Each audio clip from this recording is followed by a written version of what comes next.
मंत्रिमंडल के विस्तार से पहले सभी विधायकों ने अपने कार्य को सुचारू रूप से चलाया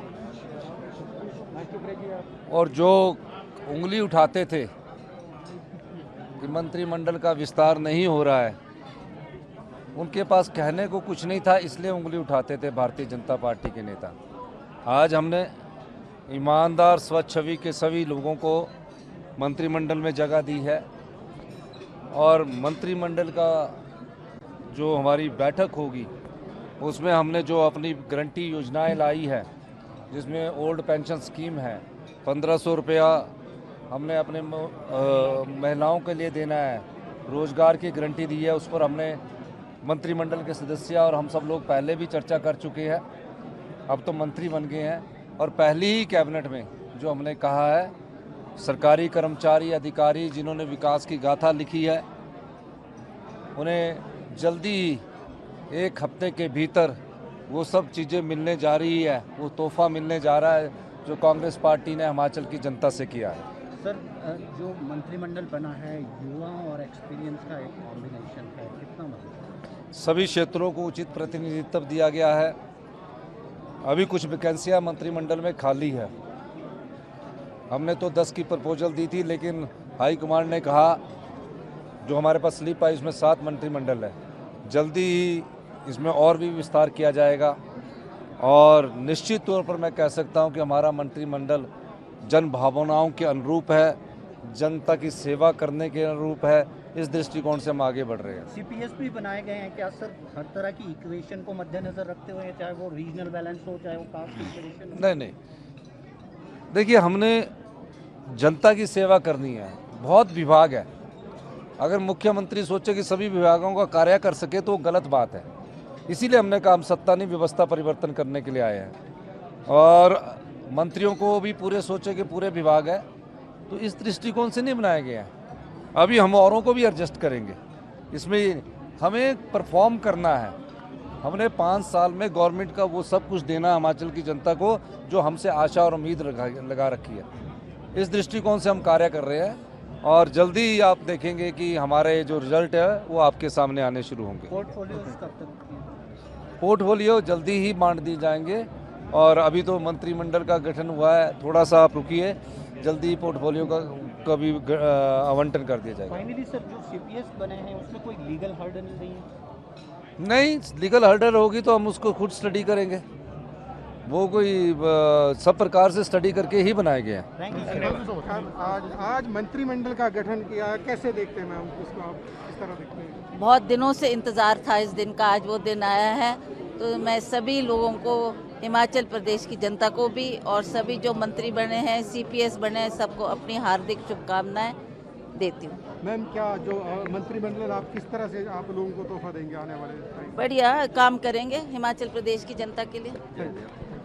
निश्चित रूप से आज हमें मुख्यमंत्री जी ने हमें अपने मंत्रिमंडल में शामिल किया है और जैसा मुख्यमंत्री जी का आदेश होगा, जो जिम्मेवारी मुख्यमंत्री देंगे उन्हें निभाएंगे। निश्चित रूप से जो हमने 10 वायदे अपने घोषणा पत्र में किए हैं हम उसको पूरा करेंगे। पहली कैबिनेट मीटिंग होगी अब, जो क्योंकि फुल कैबिनेट बन गई है। ओपीएस का एजेंडा जो है हमारे कैबिनेट में पहले दिन ही आएगा, उसको जो है हम अप्रूव करेंगे और हिमाचल प्रदेश के जो कर्मचारी हैं उनकी जो भावनाएं हैं, जो वायदा किया है उसको हमने पूरा किया है। निश्चित रूप से नौजवानों को और जो ओल्ड लोग हैं, पुराने लोग, एक मिक्सचर के रूप में मंत्रिमंडल में लोगों को शामिल किया गया है और साफ़ सुथरे लोग हैं, नौजवान लोग हैं। तो हम जो आशाएं और आकांक्षाएं हिमाचल प्रदेश की जनता ने कांग्रेस की सरकार से और मुख्यमंत्री सुखविंदर सिंह सुक्खू जी से रखी है, उसको हम जो है वो पूरा करेंगे। भ्रष्टाचार को मिटाएंगे। पिछले 5 सालों में भ्रष्टाचार चरम सीमा पे था, उसको ख़त्म करने का प्रयास किया जाएगा।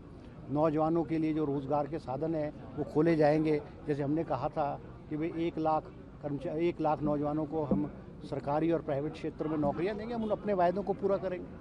सर, सचिवालय कब बैठ रहे हैं, आज या कल सर? नहीं, सचिवालय तो हम आज ही जाएंगे। सभी लोग जो है ऑफिस अलॉट हो गए शायद, और सभी विधायक जो है अभी सेक्रेटरीट को जाएंगे। पोर्टफोलियो कब तक लग रहा है? अभी अधिकार है और मुख्यमंत्री जब भी देंगे उन पर निर्भर करता है। ये मैं समझता हूँ, सबसे पहले मैं हिमाचल की प्रभु जनता जनार्दन का धन्यवाद और आभार व्यक्त करता हूँ।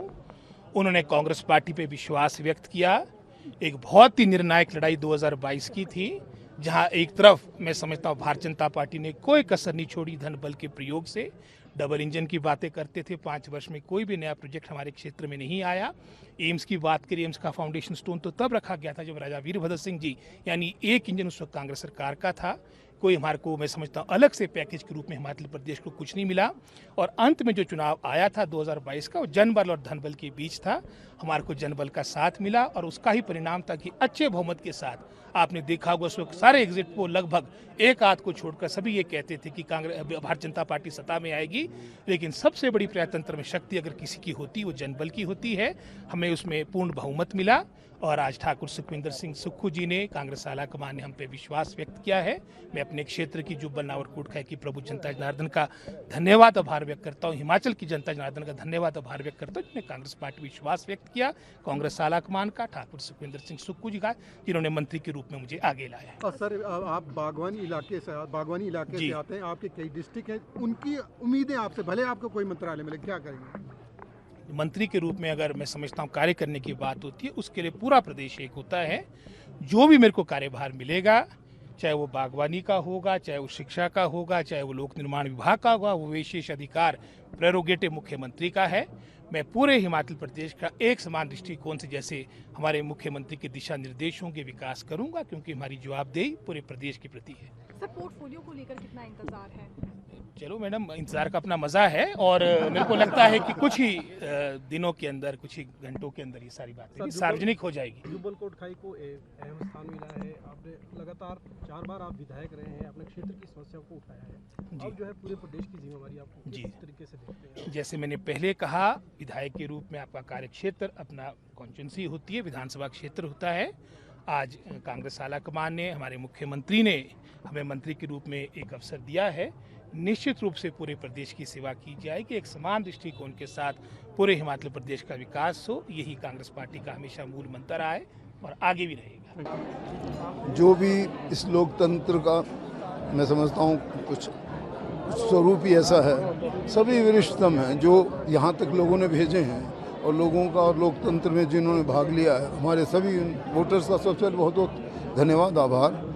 अब हम लोगों की बारी है कि हम अपना काम ठीक से करें, मंत्रिमंडल गठन हो, जो हमने वादे किए उन्हें पूरा करें और जो महंगाई और बेरोजगारी का आलम है उससे बाहर निकल के रिसोर्स मोबिलाइजेशन करके बच्चों के लिए अच्छी प्रकार के रोजगार सृजन पैदा करें। ऐसा सर, आप मैनिफेस्टो कमेटी के भी चेयरमैन रहे हैं, तो क्या अपना जो नेक्स्ट कैबिनेट है उसमें क्या लगेगा? ये हमारा पॉलिसी डॉक्यूमेंट होगा, जो भी हमने कुछ लिखा है।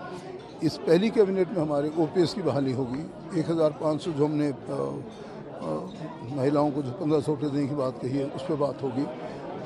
युवाओं को जो बेरोज़गार हैं उनको रोज़गार पैदा करने की और उसके लिए चरणबद्ध तरीके से किस प्रकार से हम इससे बाहर निपटें, इन योजनाओं के बारे में बात होगी। मुझे पूर्ण आशा कि जो हमने वादे किए वो अक्षरशः सत्य होंगे और लोगों को ज़मीन पर उतारने का प्रयास करेंगे।